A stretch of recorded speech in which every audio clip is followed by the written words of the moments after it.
Hello friends, कैसे हो आप लोग। फाइनली ऑफिशियली जेईई मेन और नीट के एग्ज़ाम पोस्टपोन होने की नोटिस आ गई और जो इसका आपको बहुत देर से इंतज़ार था। Now it's time to reschedule your preparation. आपको अपने प्रिपरेशन की स्ट्रैटेजी अब फिर से एक बार बदलनी पड़ेगी। डेफिनेटली आपको एक समय मिलने वाला है, एक लंबा टाइम मिलने वाला है, तो आपको तैयारी का तरीका फिर बदलना पड़ेगा। और तरीका बदलने का मतलब ये नहीं है कि आपको कुछ नया पढ़ना है। जो आप पढ़ रहे थे उसी को, जो भी शॉर्टकमिंग थी अपनी तैयारी में, आपने देखा होगा कि कुछ पॉइंट्स ऐसे होंगे जो आपको लग रहा होगा कि आपसे मैनेज नहीं हो पा रहा है, आप उसको स्किप कर रहे होगे। अब आप चाहो तो उसको भी फिर से तैयार कर सकते हो।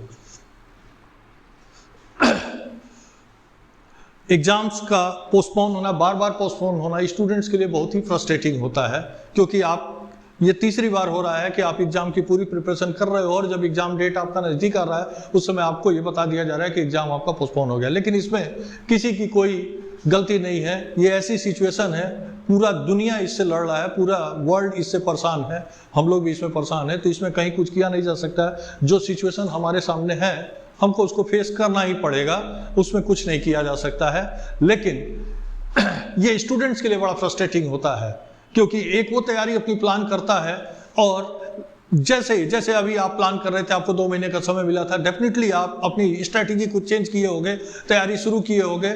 और अब 18 से 23 के बीच में जेईई मेंस के एग्जाम होने थे और 26 को नीट का एग्जाम होना था, और आपका जो एग्जाम है वो आज पोस्टपोन होने का नोटिस आ गया।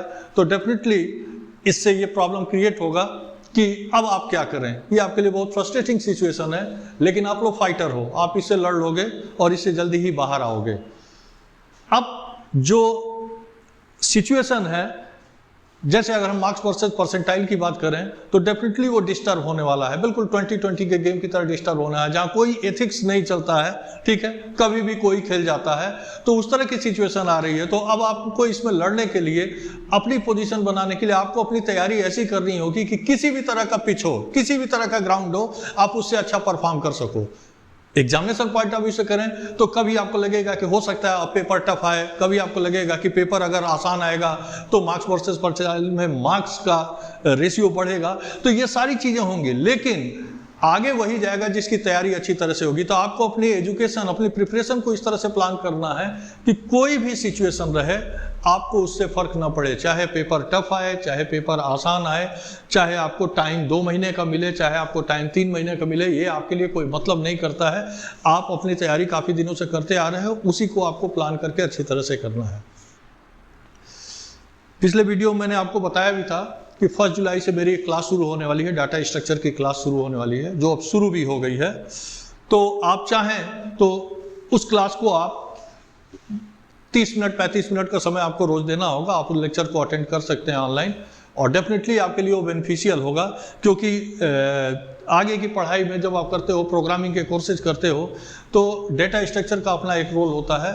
तो आप चाहें तो डेटा स्ट्रक्चर की क्लास ज्वाइन कर सकते हो। अभी इसमें हमने लिंक लिस्ट शुरू किया हुआ है, लिंक लिस्ट के बाद स्टैक शुरू करूंगा, और इस तरह से डे बाय डे जो चीज़ें आती जाएंगी करते हैं। तो अगर आप चाहें तो इसको ज्वाइन कर सकते हैं, और ज्वाइन करने के लिए आपको चैनल पे बने रहना होगा, सब्सक्राइब कर लीजिए and keep on watching the programme. Thank you.